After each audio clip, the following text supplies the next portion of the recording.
flooding. Danger of flash flooding and low water crossings at night. Situation people are dealing with, there are homes, the water's very close. Water was up to the Stevie Ray Vaughan statue. We had water everywhere. I believe it was probably in this range. We get flooding real bad. They had to literally break the window so they could get their kids out.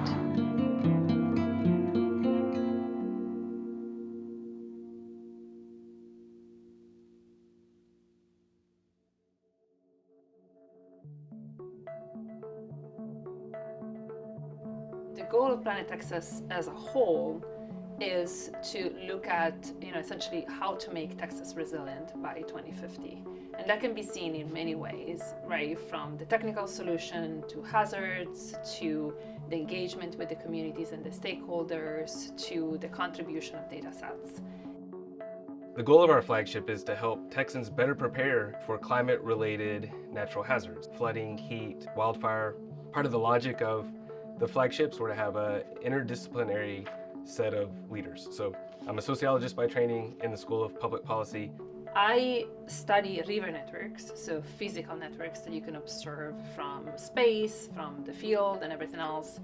And Patrick studies governance networks, so in thinking about the network of people that essentially, for example, are behind the governance of floods or other hazards. But really what we're trying to do with this flagship is to make communities more resilient now.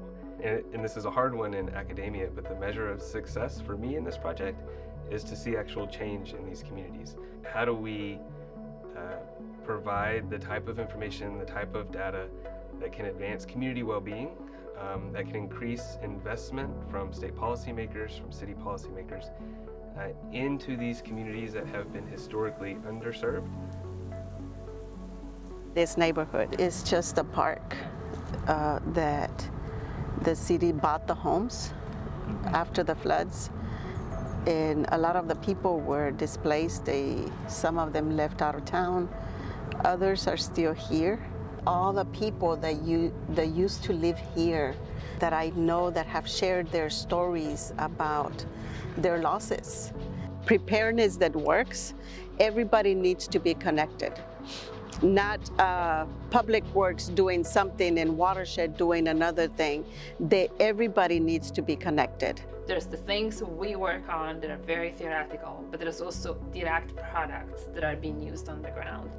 And so with flooding, for example, the best thing to think about is, this application that is called Pin to Flood, which essentially is being prototyped now and is going to be distributed in the state, that allows the maps that we produce to be in the hands of the emergency responders, the firefighters. So this Pin to Flood gives first responders a common operating picture about the flood threat that they're dealing with. Imagine being a first responder at 2 in the morning, you're in a neighborhood, there's flooding, but you can't really tell because it's dark and it's raining and you don't know the scope of the problem. But if you could drop a pin at the edge of the water and it would return that flood footprint and you could see the number of houses that are inside of it, you would instantly know the scope and magnitude.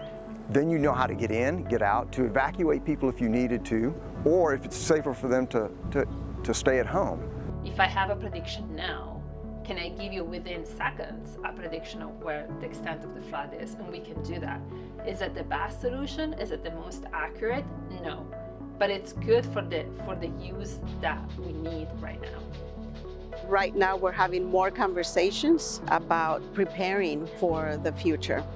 Nonprofits and city agencies are working together, developing a workflow to integrate this flood modeling, social vulnerability, governance information, and expand to other cities and communities across Texas. Over the last couple of years, we've certainly developed some really good rapport, really good trust in how we work together, ultimately to advance community well-being.